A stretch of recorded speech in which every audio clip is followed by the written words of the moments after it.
உன் கேக் நல்லா இருக்குடா. ஆமா, உன்னதும் நல்லா என்னக்கா இருக்குடா. கேக் எடுத்துட்டு போயிட்டு இருக்கீங்க? நாங்க பேக்கிங் கிளாஸ் முடிச்சிட்டு கேக் வீட்டுக்கு எடுத்துட்டு போயிட்டு இருக்கோங்க. எங்கக்கா அந்த கிளாஸ் நடக்குது?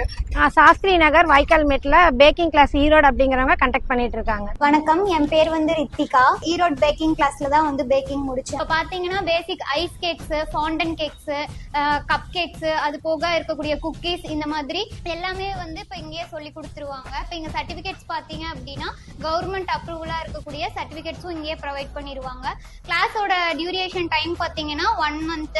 உங்களுக்கு இன்னும் நிறைய கிளாஸஸ் இது கத்துக்கணும் அப்படின்னா கிளாஸ் வந்து கான்டாக்ட் பண்ணுங்க. நான் பெங்களூர்ல எல்லா கிளாஸுமே முடிச்சிருக்கேன். இங்க இருந்ததை விடவே இங்க எனக்கு இன்னுமே கொஞ்சம் எனக்கு இன்னுமே அவேர்னஸ், அடுத்த பிசினஸுக்கு டைரக்டா போறதுக்கு ஹெல்ப்ஃபுல்லா இருந்தாங்க.